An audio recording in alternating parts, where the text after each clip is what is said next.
नमस्कार, Tarun Bharat news bulletin मध्ये आपल्या सर्वांचे स्वागत। आता पाहूया ठळक घडामोडी। आजच्या ठळक घडामोडी। पश्चिम बंगाल, पॉंडिचेरी आणि आसाममध्ये भाजपाचा विजय, सांगलीत आनंदोत्सव साजरा। राज्यात नशेखोरीचा सुळसुळाट, सरकार झोपेत, जयंत पाटील यांचा हल्लाबोल। पाण्याअभावी शेती करपली, आंधळीतील शेतकऱ्यांचा सामुदायिक आत्मदहनाचा इशारा। मिरजेतील मोठी कारवाई, घातक शस्त्रासह BMW कारमधून फिरणारी टोळी जेरबंद। सांगलीत पाळीव श्वानाचा हल्ला, 57 वर्षीय व्यक्ती गंभीर जखमी, मालकावर गुन्हा दाखल। आता पाहूया सविस्तर बातमीपत्र। पश्चिम बंगाल, पॉंडिचेरी आणि आसाम राज्यांच्या विधानसभा निवडणुकांमध्ये भारतीय जनता पक्षाला मिळालेल्या यशानिमित्त शहरात जल्लोष करण्यात आलाय। आमदार सुधीर गाडगीळ यांच्या जनसंपर्क कार्यालयासमोर सायंकाळी कार्यकर्त्यांनी फटाक्यांची आतिषबाजी करत एकमेकांना पेढे भरवत आनंद व्यक्त केला। याप्रसंगी आमदार सुधीर गाडगीळ, त्यांच्या पत्नी मंजिरीताई गाडगीळ तसंच जिल्हाध्यक्ष प्रकाश डंग उपस्थित होते। यावेळी पक्षाचे जिल्हा, प्रदेश आणि राष्ट्रीय पदाधिकारी, नगरसेवक, मंडळ अध्यक्ष, बूथ प्रमुख आणि विविध प्रकोष्ठांचे पदाधिकारी तसंच कार्यकर्ते मोठ्या संख्येनं सहभागी झाले होते। निवडणुकीतील यशामुळे कार्यकर्त्यांमध्ये उत्साहाचं वातावरण निर्माण झालं असून आगामी काळात पक्ष अधिक बळकट होईल असा विश्वास यावेळी व्यक्त करण्यात आला।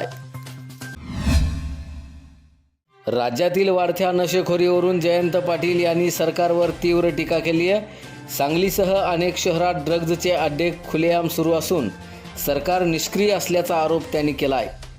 पोलीस अधीक्षकांची आज त्यांनी भेट घेऊन कठोर कारवाईची मागणी केली आहे। विधानसभेत आवाज उठवूनही सरकार ढिम्म आहे, कायदा सुव्यवस्था ढासळली आहे असं त्यावेळी ते म्हणाले। लहान मुलांपासून तरुणांपर्यंत नशेचे प्रमाण वाढत असून मुलींवरील अत्याचारही वाढत असल्याची चिंता त्यांनी यावेळी बोलताना व्यक्त केली आहे। प्रतिबंधात्मक उपाययोजना अपुऱ्या असल्याचा सवालही त्यांनी उपस्थित केला। CCTV यंत्रणा वाढवण्याची मागणी करत जिल्हा नियोजनातून निधी द्यावा असंही त्यांनी यावेळी सुचवलं आहे। आष्टा परिसरात परिस्थिती गंभीर असून तातडीने कारवाईचे आदेश देण्यात आलेत। सांगली जिल्ह्यातील पलूस तालुक्यात पाण्याच्या प्रश्नानं तीव्र स्वरूप धारण केलंय। आंधळी गावासह 5 गावांना गेल्या महिन्याभरापासून आरफळ योजनेचं पाणी मिळत नसल्यानं दक्षिण आरफळ कॅनॉल पूर्णपणे कोरडा पडलाय। परिणामी हजारो एकर शेती वाळू लागली असून पिकं करपण्याच्या स्थितीत आहेत। यामुळे शेतकरी मोठ्या आर्थिक अडचणीत सापडलेत। पाणी सोडण्याची मागणी शेतकऱ्यांकडून वारंवार करण्यात येत असतानाही प्रशासनाकडून दुर्लक्ष होत असल्याचा आरोप करण्यात येतोय। या पार्श्वभूमीवर संतप्त शेतकरी आक्रमक झाले असून त्यांनी तीव्र भूमिका घेतली आहे। येत्या 2 ते 3 दिवसात दक्षिण आरफळ कॅनॉलमध्ये पाणी न सोडल्यास पलूस तहसील कार्यालयासमोर सामुदायिक आत्मदहन करण्याचा इशारा शेतकऱ्यांनी दिलाय। त्यामुळे प्रशासनासमोर मोठं आव्हान निर्माण झालंय। मिरजमधील महात्मा गांधी चौक पोलीस ठाण्याच्या पथकानं वेळेवर कारवाई करत शहरात दहशत माजवण्याच्या तयारीत असलेल्या टोळीचा डाव उधळून लावलाय। गोपनीय माहितीनुसार सापळा रचून पोलिसांनी एक BMW कार अडवली आणि त्यातून 5 जणांना ताब्यात घेतलंय। यामध्ये हद्दपार तसंच सराईत गुन्हेगार इजाज उर्फ एजाज अल्फाज शेख याच्यासह सौरभ कोळेकर, शंकर फुले, बदरुद्दीन दर्यावर्दी आणि समीर शेख यांचा समावेश आहे।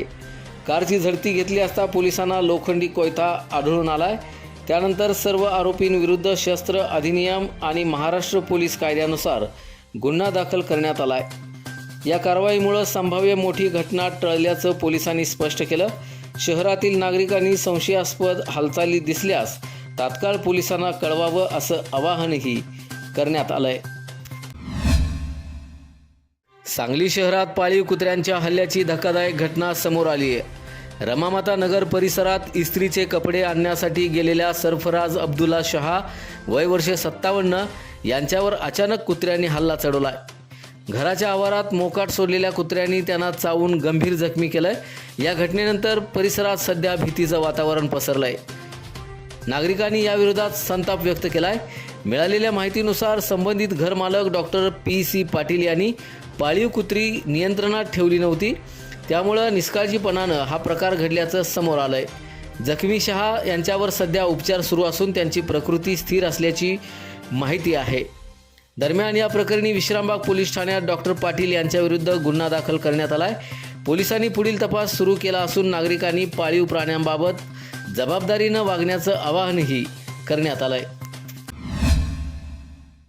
याचबरोबर आजचे बातमीपत्र इथे संपले. अधिक माहिती आणि ताज्या घडामोडींसाठी पाहत रहा तरुण भारत न्यूज चॅनल. तसेच आमच्या चॅनलला लाईक, शेअर आणि सबस्क्राईब करायला विसरू नका. आणि विश्वासार्ह बातम्यांसाठी दररोज वाचा दैनिक तरुण भारत. धन्यवाद.